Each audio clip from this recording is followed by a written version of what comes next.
നമസ്കാരം. Star മാജിക്കിലൂടെയും comedy സ്റ്റാർസിലൂടെയും എല്ലാം പ്രേക്ഷകർക്ക് പ്രിയങ്കരനായി മാറിയ താരമായിരുന്നു കൊല്ലം സുധി. സുധിയുടെ മരണശേഷം ഇടയ്ക്കിടെ രേണുവിനെതിരെ കടുത്ത സൈബർ ആക്രമണങ്ങൾ ഉണ്ടാവാറുണ്ട്. രേണു പങ്കുവയ്ക്കുന്ന റീൽ വീഡിയോകൾക്കും ഫോട്ടോഷൂട്ടുകൾക്കുമെതിരെയാണ് വിമർശനങ്ങൾ വരുന്നത്. സുധിയുടെ മരണശേഷമാണ് ഭാര്യ രേണു സോഷ്യൽ മീഡിയയിൽ സജീവമാകുന്നത്. റീലുകൾ ചെയ്തിരുന്ന രേണു ഇപ്പോൾ മോഡലിംഗും ചെയ്യുന്നുണ്ട്. അഭിനയത്തിലേക്കും ചുവട് വെച്ചിട്ടുണ്ട് രേണു. എന്നാൽ രേണു റീൽസും മോഡലിംഗും ചെയ്തു തുടങ്ങിയതിന് പിന്നാലെയാണ് രേണുവിനെതിരെ രൂക്ഷ വിമർശനം ഉയർന്നത്. സുധിയുടെ മരണശേഷം രേണു എന്താണ് ചെയ്തു കൂട്ടുന്നതെന്നാണ് ചിലർ ചോദിക്കുന്നത്. രേണു ഏത് വീഡിയോ ഇട്ടാലും ആ വീഡിയോസിന് താഴെ രേണുവിനെ വിമർശിച്ചുകൊണ്ടുള്ള കമന്റുകൾ വരാറുണ്ട്. സുധിയുടെ മകൻ കിച്ചുവിനെ രേണു മറന്നെന്നും അവനെ അകറ്റിയെന്നുമാണ് പലരും പറയുന്നത്. കുറച്ചു നാളുകൾക്ക് മുമ്പ് ദാസേട്ടൻ കോഴിക്കോട് എന്ന വ്യക്തിയുമായി ചെയ്ത റീലിന് പിന്നാലെ വലിയ തോതിലുള്ള സൈബർ ആക്രമണമാണ് രേണു നേരിട്ടുകൊണ്ടിരിക്കുന്നത്. ഇപ്പോഴിതാ താൻ ട്രെയിനിൽ നിന്ന് വീണെന്ന് പറയുകയാണ് രേണു.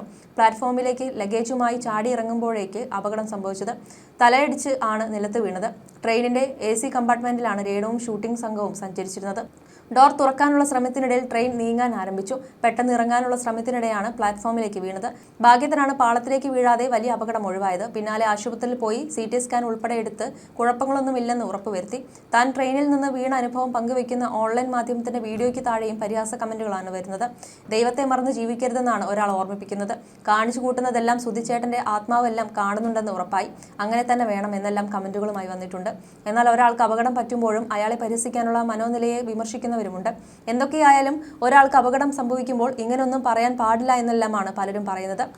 അതേസമയം തന്നെ ഇപ്പോൾ അലിൻ ജോസ് പെരേരയുമായി പുതിയ ആൽബത്തിൽ അഭിനയിച്ചുകൊണ്ടിരിക്കുകയാണ് രേണു.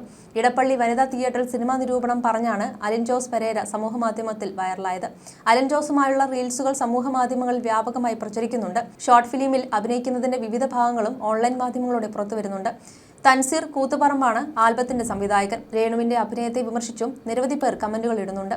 നിരവധി പേരാണ് ഷൂട്ടിംഗ് ലൊക്കേഷനിൽ ഫോട്ടോ എടുക്കാനും മറ്റുമായി രേണുവിന്റെ അടുക്കൽ എത്തുന്നത്. സിനിമകളിലും വൈകാതെ താൻ അഭിനയിക്കുമെന്നുള്ള പ്രതീക്ഷയും രേണു പങ്കുവെക്കുന്നുണ്ട്. അടുത്തിടെ രേണു രണ്ടാമതും വിവാഹിതയാകുന്നുവെന്നും വാർത്തകൾ വന്നിരുന്നു. എന്നാൽ പിന്നാലെ പ്രതികരണവുമായി രേണു രംഗത്തെത്തുകയും ചെയ്തിരുന്നു. താൻ ഇനി ഒരാളെ വിവാഹം ചെയ്താൽ അയാളെ ജനങ്ങൾ വെറുതെ വിടുമെന്ന് തോന്നുന്നില്ലെന്നും ആ റിസ്ക് എടുക്കാൻ പറ്റിയ ഒരാൾ വന്നാൽ മാത്രമേ വീണ്ടും ഒരു വിവാഹത്തെക്കുറിച്ച് ചിന്തിക്കാൻ സാധിക്കൂവെന്നും രേണു പറഞ്ഞിരുന്നു. രണ്ടാം വിവാഹം ലോകത്ത് ആദ്യമായി നടക്കുന്നതൊന്നുമല്ല. പക്ഷേ എന്റെ കാര്യത്തിലേക്ക് വരികയാണെങ്കിൽ ഞാൻ ഇനി ഒരുത്തനെ കെട്ടിയാൽ നാട്ടുകാർ അവനെ തല്ലിക്കൊല്ലും. രേണുസുധി എന്ന ഞാൻ യഥാർത്ഥത്തിൽ വീണ്ടും ഒരു വിവാഹം കഴിച്ചാൽ നടക്കാൻ പോകുന്ന സംഭവങ്ങൾ നിങ്ങൾ ഒന്ന് ആലോചിച്ച് നോക്കൂ. ആ മനുഷ്യനെ ആളുകൾ വെറുതെ വിടുമോ? പാവം മനുഷ്യനെ കൂടി ഞാൻ ഇതിലേക്ക് ഇടണോ?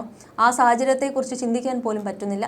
ഞാനിനി ഒരു വിവാഹത്തിലേക്ക് കടന്നാലുള്ള അഭിപ്രായം എന്താണെന്ന് അറിയാൻ കഴിഞ്ഞ ദിവസം ഞാൻ ചെറുതായി ഒരു ബോംബിട്ട് കൊടുത്തിരുന്നു. അത് വൈറലായിരുന്നു. രേണുസുധി പ്രണയത്തിൽ എന്നൊക്കെ പറഞ്ഞ് സോഷ്യൽ മീഡിയയിൽ അത് പ്രചരിക്കുകയും ചെയ്തിരുന്നു. എനിക്കൊപ്പം കട്ടയ്ക്ക് പിടിച്ച് നിൽക്കാൻ കഴിയുന്ന ആളായിരിക്കണം എനിക്ക് ഇനി വരാൻ പോകുന്നയാൾ എന്നാണ് രേണു പറഞ്ഞത്. രേണുവിന്റെ തോന്നൽ ശരിയാണെന്നാണ് വീഡിയോ വൈറലായതോടെ വരുന്ന കമന്റുകൾ. ഒരു വ്യക്തിയെ അപമാനിക്കാനും ചവിട്ടിത്തേക്കാനും നമ്മൾ മലയാളികൾ മുന്നിലാണ്. ഒന്നുമില്ലാത്ത ഒരു അവസ്ഥ വന്നാൽ സഹായിക്കാൻ ആരും കാണില്ല. അപമാനിക്കാൻ എല്ലാവരും കാണും. ആര് ചവിട്ടിത്താഴ്ത്തിയാലും അവിടെ നിന്നും പൂർവാധികം ശക്തിയോടെ എഴുന്നേറ്റ് രേണു മുന്നോട്ട് പോകണമെന്നായിരുന്നു ഒരാൾ കുറിച്ചത്.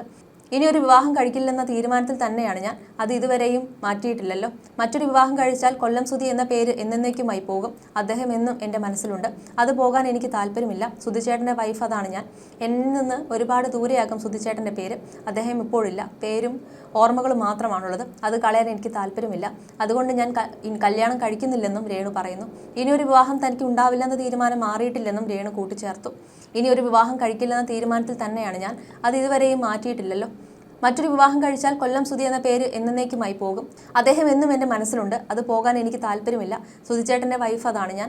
എന്നിൽ നിന്ന് ഒരുപാട് ദൂരെയാകും സുധിച്ചേട്ടൻ്റെ പേര്. അദ്ദേഹം ഇപ്പോഴില്ല. പേരും ഓർമ്മകളും മാത്രമാണുള്ളത്. അത് കളയാൻ എനിക്ക് താല്പര്യമില്ല. അതുകൊണ്ട് ഞാൻ കല്യാണം കഴിക്കുന്നില്ലെന്നും രേണു പറഞ്ഞിരുന്നു. മൂത്ത മകൻ കിച്ചു ഒരിക്കലും തന്നെ തള്ളിപ്പറയില്ലെന്നും രേണു പറയുന്നു. കിച്ചു എന്നെ കുറിച്ച് ഒരിക്കലും നെഗറ്റീവ് പറയില്ലെന്ന് എനിക്ക് ഉറപ്പാണ്. ഞങ്ങൾ തമ്മിലുള്ള വിശ്വാസം അതാണ്. ഒരു മ്യൂച്വൽ അണ്ടർസ്റ്റാൻഡിങ്ങിലാണ് ഞങ്ങൾ രണ്ടുപേരും പോകുന്നതെന്ന് രേണു പറയുന്നു. അമ്മ വീണ്ടും ഒരു വിവാഹം കഴിച്ചാൽ അത് അമ്മയുടെ ഇഷ്ടമാണ്. ഞാൻ മുൻപും പറഞ്ഞിട്ടുണ്ട്, അമ്മ കല്യാണം കഴിക്കുകയാണെങ്കിൽ അമ്മയുടെ ഇഷ്ടം, അതിൽ എനിക്കൊരു അഭിപ്രായവുമില്ല. അമ്മയ്ക്ക് അമ്മയുടേതായ ജീവിതമുണ്ടല്ലോ, അത്രയല്ലേ ആയുള്ളൂ. അമ്മയ്ക്ക് അങ്ങനെ ഒരു താല്പര്യമുണ്ട്. ഒറ്റയ്ക്ക് നിൽക്കാൻ പറ്റുന്നില്ല. വിവാഹം കഴിക്കണമെങ്കിൽ കുഴപ്പമില്ല. അമ്മയ്ക്ക് ഇഷ്ടമുണ്ടെങ്കിൽ അമ്മയ്ക്ക് വിവാഹം കഴിക്കാം. ഞാനായിട്ട് അതിന് എതിർ നിൽക്കില്ല. പഠിക്കണം, ജോലി നേടണമെന്നാണ് ആഗ്രഹമെന്നുമാണ് ഒരു അഭിമുഖത്തിൽ സംസാരിക്കവേ കിച്ചു പറഞ്ഞിരുന്നത്. തൻ്റെ ഒരു ചിത്രവും അതിനൊപ്പം രേണു പങ്കുവച്ച 2 വരിയുമായിരുന്നു കുറച്ച് ദിവസങ്ങൾക്ക് മുമ്പ് രേണു പ്രണയത്തിലാണോ എന്ന ചർച്ചകൾക്ക് തുടക്കമിട്ടത്. പ്രണയത്തെക്കുറിച്ചാണ് രേണു പോസ്റ്റിൽ പറയുന്നത്. എൻ്റെ കണ്ണുകളിലുള്ള പ്രണയം നിന്നോട് മാത്രമാണ്. അത് ആരാണെന്ന് തൽക്കാലം വെളിപ്പെടുത്തുന്നില്ല എന്നാണ് രേണുവിൻ്റെ പോസ്റ്റ്. ഇതോടെയാണ് രേണു പ്രണയത്തിലാണോ എന്ന് പലരും ചോദിക്കുന്നത്. പിന്നാലെ നിരവധി പേരാണ് കമന്റുകളുമായി രംഗത്തെത്തിയത്. കമന്റുകൾ രേണു മറുപടിയും നൽകുന്നുണ്ട്. സുധിച്ചേട്ടൻ എന്നൊരാൾ കമന്റ് ചെയ്തപ്പോൾ ഏട്ടൻ പോയി, എങ്കിലും ഏട്ടൻ എന്നും മനസ്സിൽ ദൈവത്തിന് തുല്യമാണ് എന്നാണ് രേണു നൽകിയ മറുപടി. സുധിച്ചേട്ടൻ എന്നും ഉണ്ടാകുമെന്ന് രേണു പറയുന്നുണ്ട്. അത് സുധിച്ചേട്ടൻ അല്ലാതെ ആരാ എന്നായിരുന്നു മറ്റൊരാൾ ചോദിച്ചത്. സമയമാവട്ടെ പറയാമെന്നായിരുന്നു രേണുവിന്റെ മറുപടി. ഈ കുട്ടിക്ക് ഒറ്റയ്ക്ക് സർവേ ചെയ്യാനുള്ള മനക്കെട്ടിയുണ്ടെന്ന് എനിക്ക് തോന്നുന്നില്ല. ഒരു പക്ഷേ ആ കുട്ടിക്ക് ഒരു പങ്കാളി വേണമെന്നുണ്ടെങ്കിൽ അത് കല്യാണം കഴിച്ചോട്ടെ.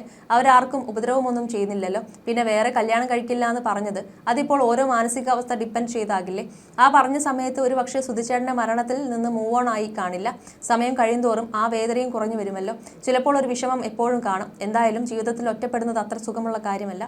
അവർക്ക് കല്യാണം കഴിക്കണമെങ്കിൽ കുറച്ച് സന്തോഷമായി ജീവിക്കട്ടെ. അതിലൊന്നും നാട്ടുകാരുടെ സമ്മതം ആവശ്യമില്ലെന്നാണ് ഒരാൾ കുറിച്ചത്. അവിവാഹിതയായിരുന്നിട്ടും ഒരു കുട്ടിയുള്ള ഒറ്റയ്ക്ക് ജീവിക്കുന്ന സുധിയുടെ ജീവിതത്തിൽ എല്ലാം അറിഞ്ഞ് കയറിച്ചെന്ന് മരിക്കുന്ന കാലത്തോളം സുധിക്ക് വേണ്ടി ജീവിച്ച സ്ത്രീയാണ് രേണു. രേണു ഇന്ന് അതുപോലെ തന്നെ ഒറ്റപ്പെട്ടുപോയി. അവർക്കും ജീവിതമാകാം. സുധിയെ അവർ സ്വീകരിച്ച പോലെ അവരെ സ്വീകരിക്കാൻ ഒരാൾ വന്നാൽ അത് രേണുവിനോട് കാലം കാണിക്കുന്ന നീതിയാകും. മരിച്ചു കഴിഞ്ഞല്ല ഒരാൾക്ക് വേണ്ടി ജീവിക്കേണ്ടത്, ജീവിക്കുന്ന കാലത്താണ്. അത് രേണു ചെയ്തിട്ടുണ്ട്. ഇനി രേണുവിന് സന്തോഷകരമായ ഒരു ജീവിതമാണ് വേണ്ടത്. അത് കിട്ടട്ടെ, അവരും ജീവിക്കട്ടെ എന്നായിരുന്നു മറ്റൊരാൾ കുറിച്ചത്. ആദ്യ ഭാര്യ മകനെ കയ്യിൽ തന്നു പോയപ്പോൾ ദൈവമായി കൊണ്ടുതന്ന സമ്മാനമാണ് രണ്ടാം ഭാര്യ രേണു. അവളുടെ മൂത്ത മകനായിട്ടാണ് രാഹുലിനെ കാണുന്നത്. അല്ലാതെ വേറൊരാളുടെ മകനാണ് അവനെന്ന് പറയുന്നത് അവൾക്ക് തീരെ ഇഷ്ടമല്ല.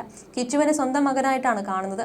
അവൻ രേണുവിനെ അമ്മ എന്നാണ് വിളിച്ചതെന്നും തങ്ങളിപ്പോൾ അത്രയും സന്തോഷമുള്ള കുടുംബമായിട്ടാണ് മുന്നോട്ട് പോകുന്നതെന്നുമാണ് സുധി പല പരിപാടികളിലും സംസാരിക്കവേ പറഞ്ഞിരുന്നത്. സുധിയുടെ ആദ്യ വിവാഹത്തിലുള്ള മകനാണ് കിച്ചു എന്ന പേരിൽ അറിയപ്പെടുന്ന രാഹുൽ ദാസ്. നടന്റെ മരണശേഷം രാഹുൽ സുധിയുടെ കൊല്ലത്തെ കുടുംബ വീട്ടിൽ നിന്നാണ് പഠിക്കുന്നത്. 24 ന്യൂസ് ചാനലിന്റെ ഉടമസ്ഥരാണ് രാഹുലിന്റെ വിദ്യാഭ്യാസ ചെലവ് വഹിക്കുന്നത്.